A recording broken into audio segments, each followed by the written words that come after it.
오늘은 성금요일입니다.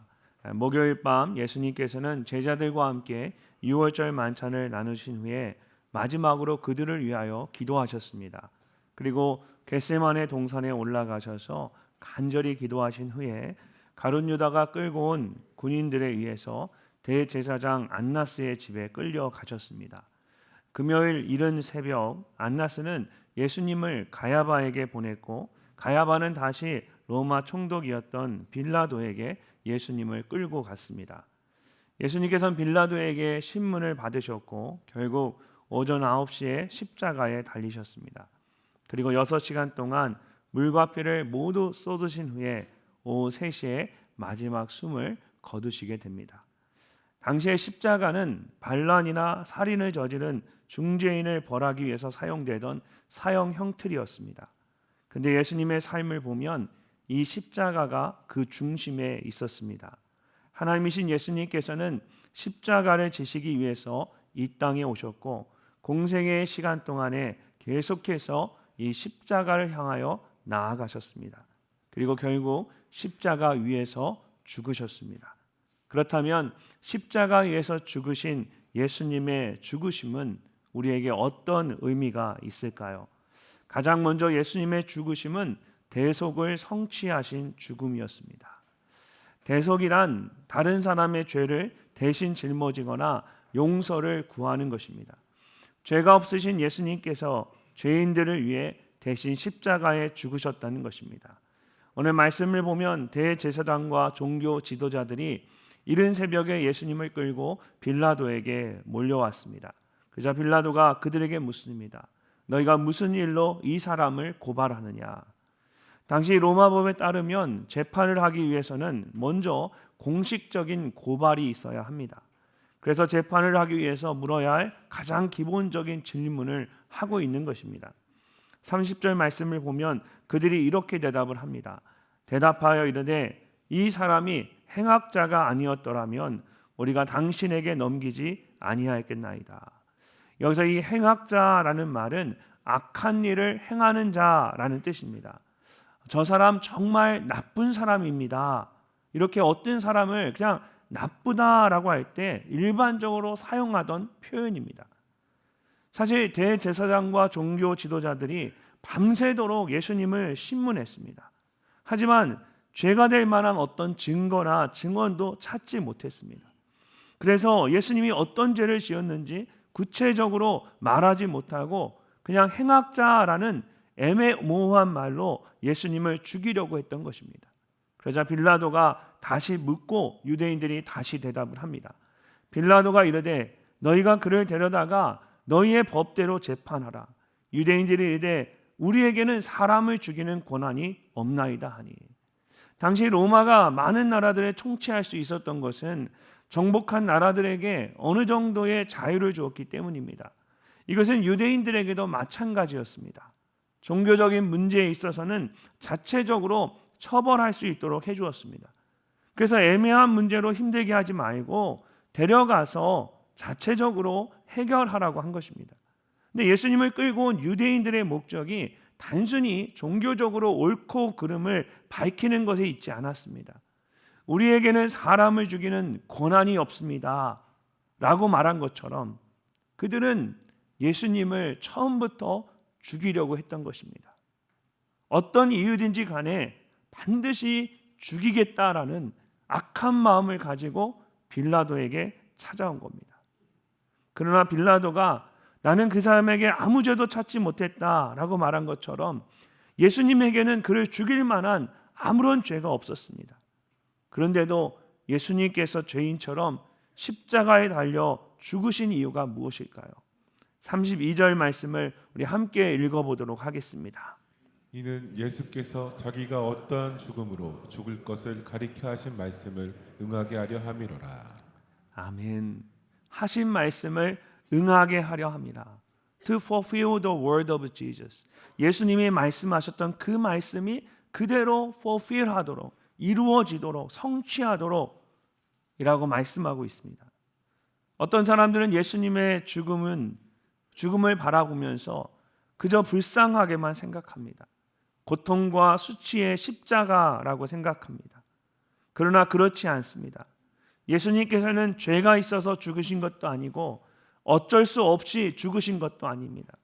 예수님께서는 자신의 죽음에 대해 이미 말씀하셨고 그 말씀 그대로 이루어지도록 십자가에서 죽으셨습니다. 실제로 요한복음 12장을 보면 예수님께서 자신의 죽음에 대해 이렇게 말씀하셨습니다. 내가 땅에서 들리면 모든 사람을 내게로 이끌겠노라 하시니, 이렇게 말씀하심은 자기가 어떠한 죽음으로 죽을 것을 보이심이사. 땅에서 들린다라는 것은 십자가에 달려 죽는 것을 의미합니다. 그렇게 죽으심으로써 모든 사람들을 인도해 내시겠다라는 겁니다. 그렇다면 무엇으로부터 인도해 내시는 것일까요? 그것은 죄로부터입니다. 죄와 죽음으로부터 모든 사람들을 인도해 내십니다. 우리는 예수님을 죽이려고 했던 유대인들의 모습으로부터 이런 이 죄악됨을 볼 수가 있습니다. 불법을 행하고 죄 없는 사람을 죽이려고 하는 악함이 우리 인간에게 있습니다. 그러면서도 서로 깨끗하다라고 생각합니다. 오늘 말씀을 보면 유대인들이 빌라도를 찾아갑니다. 근데 그의 집 안으로 들어가지 않았습니다. 왜 그럴까요? 28절을 보면 그 이유를 이렇게 설명합니다. 그들은 더럽힘을 받지 아니하고 유월절 잔치를 먹고자 하여 관정에 들어가지 아니하더라. 구약의 율법에 따르면 유대인은 이방인과 함께 있어서는 안 됩니다. 그러면 부정하게 돼서 유월절 절기에 참여할 수가 없습니다. 예수님을 죽이기 위해서 온갖 악한 일들을 다 하면서도 스스로는 그 거룩함을 지키겠다라는 것입니다. 얼마나 교만하고 어리석은 생각입니까? 이렇게 교만하고 악한 인간에게는 스스로의 죄의 문제를 해결할 능력이 없습니다. 인류의 첫 조상인 아담이 죄를 지음으로써 우리 안에 이 죄의 사이클이 시작이 되었습니다. 아담으로부터 시작된 죄와 사망의 법이 끊임없이 우리를 넘어뜨립니다. 이것을 우리는 원죄라고 말합니다. 히말라야 산과 같이 높은 산을 정복하려고 할 때 사람들이 서로를 줄로 묶은 상태로 올라갑니다. 그 이유는 한 사람이 넘어져도 다른 사람들로 인해 다시 일어설 수 있기 때문입니다.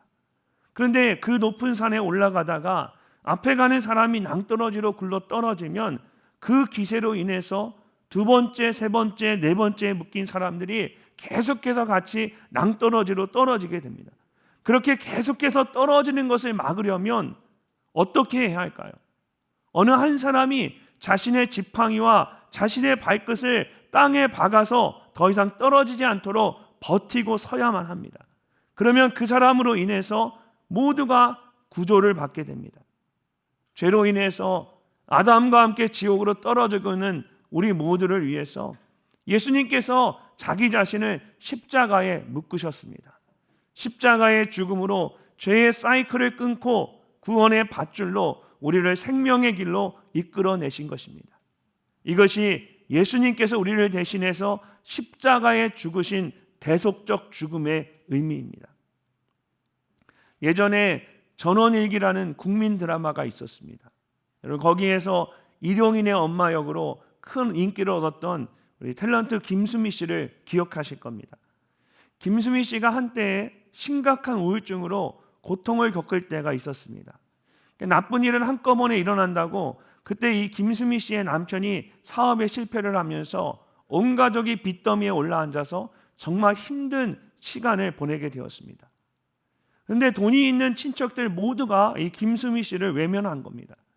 김수미 씨는 급한 대로 동료들에게 몇백만 원씩이라도 돈을 빌리러 아쉬운 이야기를 하며 다녀야 했습니다. 근데 그 사실을 안 이 탤런트 김혜자 씨가 김수미 씨에게 정색을 하며 이렇게 말했다고 합니다. 넌 왜 남한테 돈을 빌려달라는 소리를 하면서 나한테는 돈을 빌려달라는 소리를 안 하니? 구차하게 몇백만 원씩 꾸지 말고 필요한 돈이 얼마나 되는 거야? 김혜자 씨는 이렇게 말하면서 김수미 씨 앞에 통장을 꺼내 놓았습니다. 그리고는 이렇게 말을 했습니다. 내 전 재산이야. 나는 돈을 쓸 일이 없으니까 얼마나 필요한지 모르겠지만 다 찾아서 해결해. 그리고 갚지 마. 혹시 돈이 넘쳐나면 그때 주든가. 김수미 씨는 그 통장을 받아서 빚을 모두 청산했습니다. 그리고 피를 나눈 형제도 아니고 친해봐야 남인데 전 재산을 내어준 이 김혜자 씨에게 큰 감동을 받았습니다. 김수미 씨는 이 일을 겪으면서 이 김혜자 씨에게 이렇게 말했다고 합니다. 언니가 아프리카에 포로로 납치되면 내가 나서서 포로 교환하자고 말할 거야. 언니를 구하기 위해서 내가 뭐든지 할게. 이 김혜자 씨는 김수미 씨를 위해 자신의 모든 것을 내어주었고, 이 김수미 씨는 김혜자 씨에게 자신의 목숨도 내놓을 수 있을 정도로 진한 사랑을 느끼게 된 겁니다. 평생을 갚아도 갚을 수 없는 엄청난 은혜였습니다. 여러분, 남의 이야기라고 별로 감동이 없으시죠? 전혀 감동이 없으시죠? 근데 만약에 이것이 여러분의 일이라면 어떨까요? 여러분이 김수미 씨고 누군가가 여러분에게 정말 자기의 전부를 주면서 내가 너를 위해 내가 내 모든 걸 줄게. 누군가 여러분에게 아무 대가 없이 자신의 모든 것을 준다면 여러분 어떠실까요? 절대로 우리가 그 은혜를 잊지 못할 겁니다. 늘 우리 안에 그 은혜에 대한 감사와 감격이 있을 겁니다. 마찬가지입니다. 왜 우리에게 십자가의 죽음에 대한 그 감동과 감사가 없을까요? 십자가의 죽음이 나를 위한 죽음이었다라는 그 사실을 우리가 온전히 느끼지 못하기 때문입니다. 여러분, 십자가의 죽음은 나와 상관없는 누군가의 이야기가 아닙니다. 그것은 나의 죄를 대신한 죽음이었습니다. 예수님께서 나의 죄를 대신해서 십자가에서 죽으셨습니다. 그것을 안다면 우리는 절대로 그 은혜를 잊을 수가 없습니다. 로마서 5장 17절과 18절에서 바울은 이렇게 고백합니다. 한 사람의 범죄로 말미암아 사망이 그 한 사람을 통하여 왕노릇하였은즉 더욱 은혜와 의의 선물을 넘치게 받는 자들은 한 분 예수 그리스도를 통하여 생명 안에서 왕노릇하리로다. 그런즉 한 범죄로 많은 사람이 정죄에 이른 것 같이 한 의로운 행위로 말미암아 많은 사람이 의롭다 하심을 받아 생명에 이르렀느니라. 저와 여러분은 죄와 사망이 왕노릇하던 그런 삶 가운데 살던 사람들입니다. 아무런 소망이 없던 자들이었습니다. 그런데 한 사람이 십자가의 죽으심으로 우리에게 생명의 길을 열어주셨습니다. 이런 예수님의 대속적 죽음에 대한 감사와 감격이 여러분 모두에게 있으시기를 축복합니다. 두 번째로 예수님의 죽으심은 하나님의 나라를 가져오는 죽음이었습니다. 33절 말씀을 보면 빌라도가 예수님께 내가 유대인의 왕이냐라고 물었습니다. 그리고 도대체 어떤 일을 했길래 유대인들이 너에게 이렇게 하느냐라고 물었습니다. 그자 예수님께서 이렇게 답변을 하십니다. 36절 말씀을 함께 읽어보겠습니다. 예수께서 대답하시되 내 나라는 이 세상에 속한 것이 아니니라. 만일 내 나라가 이 세상에 속한 것이었더라면 내 종들이 싸워 나로 유대인들에게 넘겨지지 않게 하였으리라. 이제 내 나라는 여기에 속한 것이 아니니라. 아멘. 예수님께서는 자신의 나라가 이 세상의 나라가 아니라고 하십니다. 만약에 예수님의 나라가 이 세상에 속한 것이었다면 예수님을 따르는 군대와 무리들이 예수님을 지키기 위해서 싸웠을 것입니다. 그러므로 예수님이 붙잡혀서 재판을 받고 있다는 것은 예수님이 말씀하시는 그 나라가 이 세상에 속하지 않았다라는 분명한 증거입니다. 예수님은 이 세상이나 유대인들의 왕이 아니라 하나님 나라의 왕이셨습니다. 그리고 예수님께서는 자신의 죽음을 통하여 그런 하나님의 나라가 이 땅 가운데 임하도록 하셨습니다. 그렇다면 예수님께서 말씀하시는 하나님의 나라는 어떤 것일까요? 일반적으로 나라를 말할 때 우리는 영토적인 개념을 생각합니다. 땅이 있어야 나라가 될 수 있다고 생각하기 때문입니다. 실제로 자신의 영토가 없는 나라는 이 세상에 단 하나도 없습니다. 나라를 이루기 위해서는 반드시 자기들만의 영토가 있어야 합니다. 근데 예수님이 사용하신 나라의 의미는 우리가 생각하는 그런 나라와 달랐습니다. 예수님께서는 나라를 말할 때에 바슬레이아라는 헬라어 단어를 사용하셨습니다. 이 단어는 나라라고 번역을 하지만 사실은 통치나 주권의 의미가 더 강합니다. 그래서 성경에서 하나님의 나라는 땅의 개념보다는 통치의 개념이 훨씬 더 강합니다. 실제로 복음서를 보면 예수님께서 하나님의 나라에 대해 말씀하셨을 때 바리새인들이 그렇다면 하나님의 나라가 언제 임합니까? 라고 물었습니다. 이것은 어떤 시간과 장소에 임하는 눈으로 볼 수 있는 가시적인 나라를 마음에 두고 한 질문이었습니다. 즉 예수님께서 자신들이 살고 있는 이곳에 로마의 통치가 끝이 나게 하시고 다윗의 왕국을 세우지 않겠느냐는 생각한 것입니다. 근데 예수님께서는 그들에게 이렇게 답변을 하셨습니다.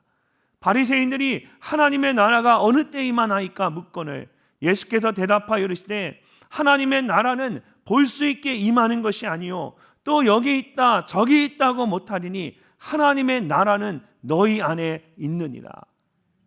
하나님의 나라는 이 세상의 나라와는 근본적으로 다릅니다. 눈에 보이는 차원의 나라가 아니기 때문입니다. 어떤 장소를 의미하는 것도 아닙니다. 예수님께서는 그런 하나님의 나라가 너희 안에 있다라고 말씀하셨습니다. 내 나라가 이 세상에 속하지 않았다라는 것은 하나님의 나라가 이 땅과는 전혀 상관없는, 즉 죽고 난 다음에만 갈 수 있는 저 하늘의 어떤 처소라는 뜻이 아닙니다. 하나님의 나라의 핵심은 하나님의 주권과 통치에 있습니다. 그래서 물리적이고 장소적인 개념으로 이해하는 이 세상의 나라와는 근본적으로 다를 수밖에 없습니다. 예수님께서는 십자가의 죽음으로 그런 하나님의 나라가 이 땅 가운데 임하도록 하신 것입니다. 실제로 제자들에게 가르쳐 주신 주님의 기도를 보면 예수님께서는 제자들에게 이미 하나님의 나라가 임하도록 기도하라고 가르치셨습니다. 나라가 임하시오며 Your kingdom come. 이것은 하나님의 주권과 통치를 인정하는 기도입니다. 그러므로 하나님께서 나의 주인이 되시고 나의 왕이 되시기를 바라며 기도할 때 하나님의 나라가 나의 삶 가운데 임하게 됩니다. 예수님께서는 십자가의 죽으심으로 우리에게 하나님의 나라가 임할 수 있는 길을 열어주셨습니다. 성경을 보면 다니엘이 포로로 끌려간 바벨론에서 하루에 3번 무릎을 꿇고 기도할 때에 그곳에 하나님의 나라가 임했습니다. 또한 스데반 집사가 돌에 맞아 순교할 때 기도하는 가운데 그곳에 하늘의 문이 열리며 하나님의 나라가 임하는 것을 볼 수 있었습니다. 바울과 실라가 캄캄한 감옥에서 하나님을 찬양할 때 땅이 진동하고 감옥문이 열리며 그곳에 하나님의 나라가 임하는 것을 경험할 수가 있었습니다.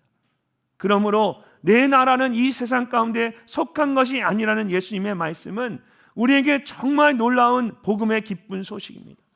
당시 유대인들은 이 말씀에 절망했을지 모르지만 우리는 이 말씀으로 인해서 오늘 우리의 삶 가운데 하나님의 나라가 임하실 것을 기대할 수가 있습니다. 사랑하는 성도 여러분, 하나님의 주권과 통치를 인정하면 오늘 여러분의 삶 가운데 주님의 나라가 임하게 됩니다.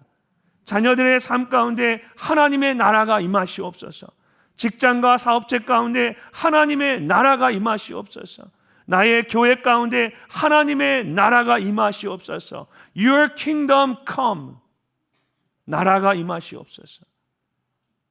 십자가의 죽음으로 우리에게 주어진 하나님의 나라, 매일의 삶 속에서 그 나라를 누리며 살아가는 여러분이 되시기를 주님의 이름으로 축복합니다. 마지막으로 예수님의 죽으심은 진리를 듣고 깨닫는 자가 자기 백성들을 위한 죽음이었습니다. 예수님께서 하나님 나라에 대한 답을 주셨음에도 불구하고 빌라도는 그것이 무엇을 의미하는지 알지 못했습니다. 그래서 다시 묻고 답하기를 반복합니다. 37절 말씀을 우리 함께 읽어보도록 하겠습니다. 빌라도가 이르되 그러면 내가 왕이 아니냐?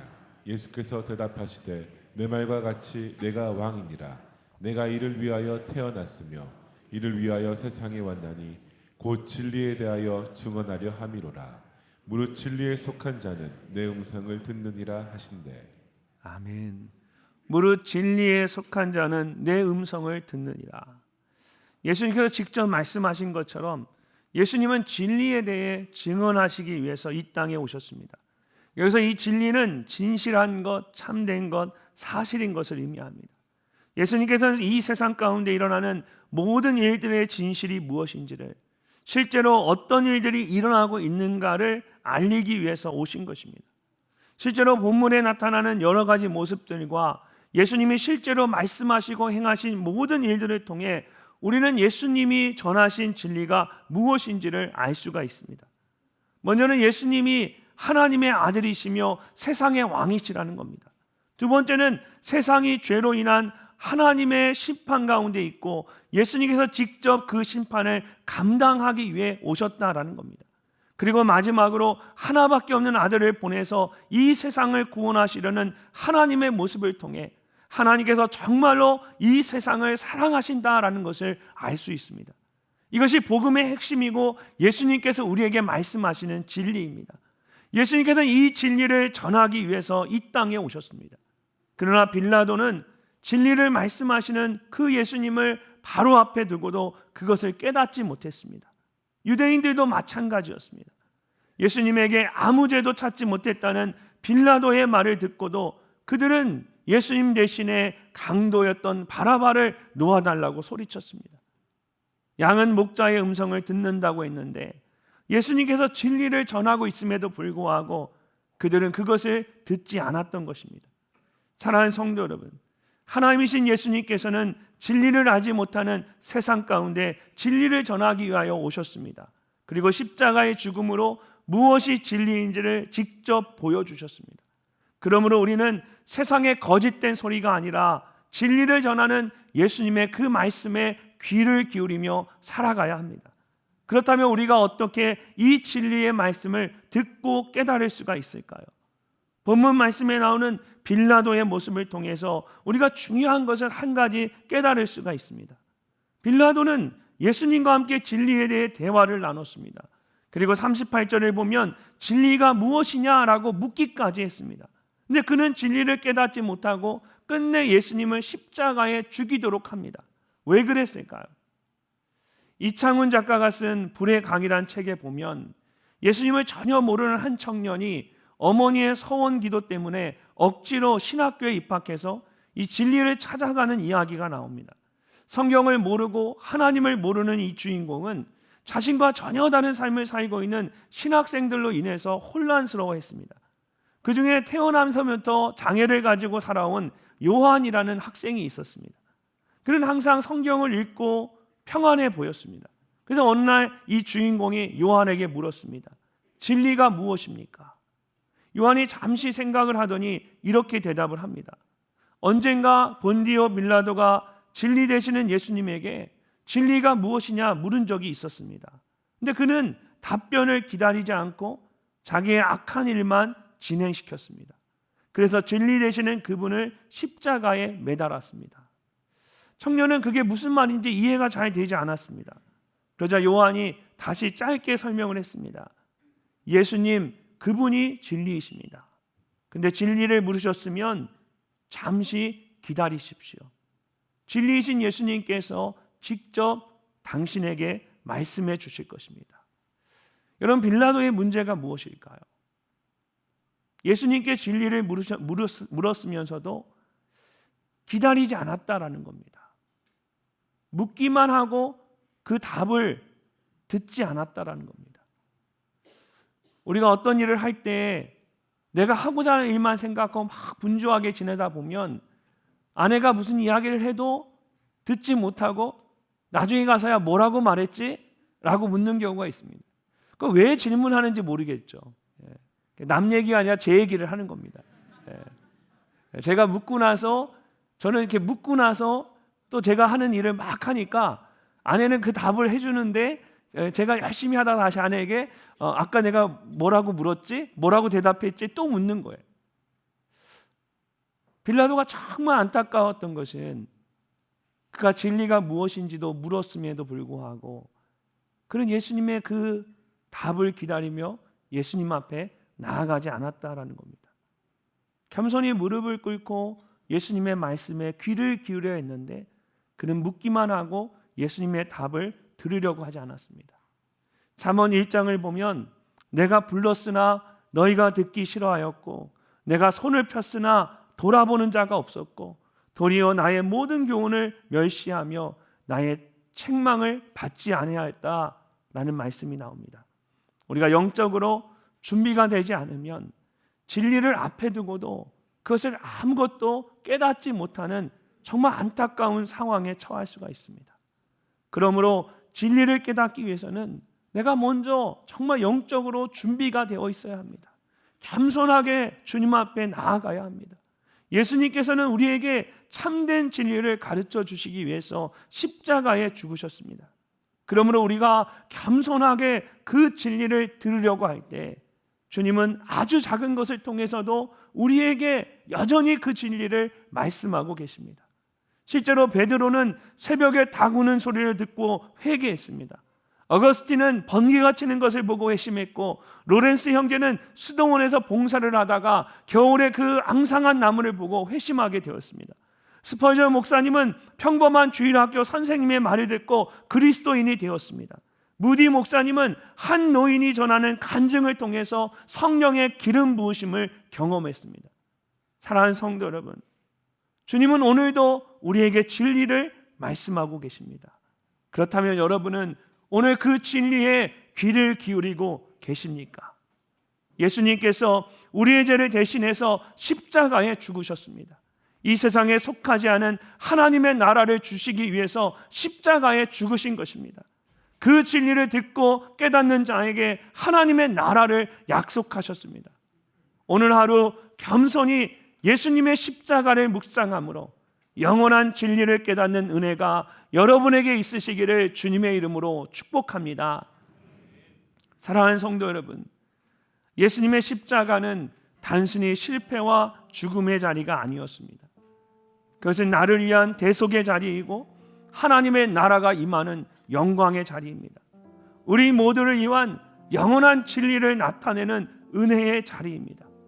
그러므로 오늘 우리는 세상의 소리가 아니라 주님의 그 음성에 귀를 기울이며 살아가야 합니다. 이 세상에만 속한 사람처럼 살지 말고 하나님의 나라를 받은 사람처럼 살아가야 합니다. 그리고 나를 사랑하신 그 사랑 앞에 감사와 순종으로 응답할 수 있어야 합니다. 오늘도 그 십자가 앞에 더욱 가까이 나아가는 여러분이 되시기를 주님의 이름으로 축복합니다.